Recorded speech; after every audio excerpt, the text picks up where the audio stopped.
Um, I did a lot of writing, but I think, like, when I look back on that time, there was one particular moment where I really felt like, oh, yes, like, this is just it. Like, I can't choose anything else.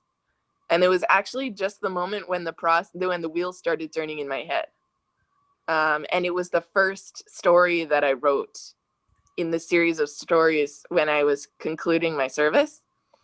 It was about the mountain. I actually have a picture of the place where this happened and it happening in and of itself. And I can read it to you if you want. So I just want to say that I spent a lot of the past year working on trying to find moments in my service where I felt like I grew, because I had a really challenging service and I felt like it was an important thing to do and I did the best that I could, but it was still, I like kind of made it harder than it needed to be, just because of who I am. Like I just think too much sometimes and that causes issues. And so I spent some time trying to write down the moments where I felt both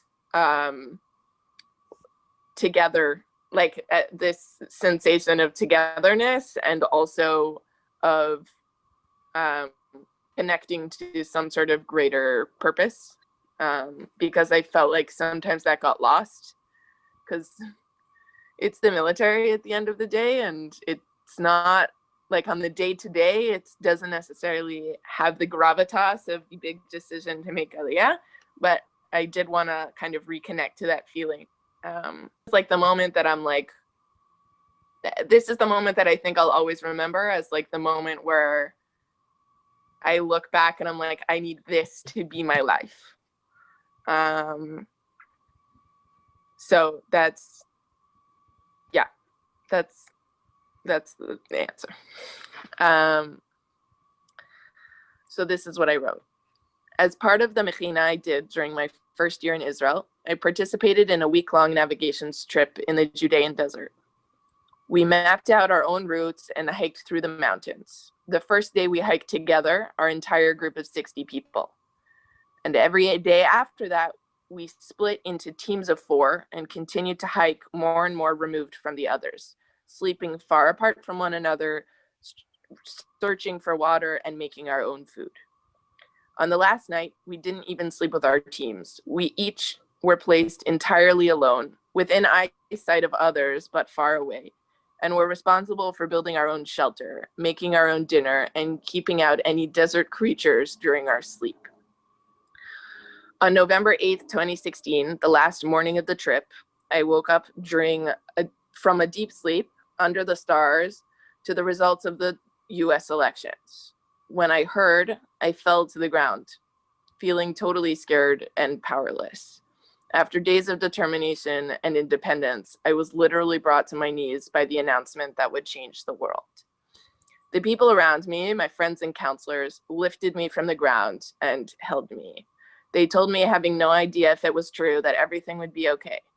And like this, surrounded by people who showed me such grace and care and who literally helped me stand on my feet, we started to pack up the camp and walk forwards. I looked towards the top of the gigantic mountain we were to climb as I stood at its base. The sky was clear and the air was dry.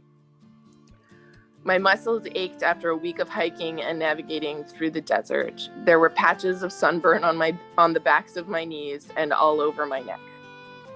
My mind ached trying to find peace, and my heart was broken. I felt lost and overtaken by what had been going on beyond the edges of the landscape, but I knew that I could get to the top of the mountain on my own. I let go of those who had walked by my side and began to hike upward. One foot in front of the other, I made my way up that hill. I felt tears flood my eyes and the sun dry dirt against my face as they fell down my cheeks, but I kept walking. I kept going. The world was collapsing, but I would get myself to the top of that mountain. Once we all safely reached the top, we stood together in a big circle. We all held each other and sang. I felt loved and supported, like no one would let me fall again. And I, in turn, held other people up. Even in my pain, I could be part of a circle. I could be part of the circle. I knew that I wanted to feel like that forever. We rose, each at their own speed and in their own way, but together. After all, we had only begun the Mechina 2 months prior.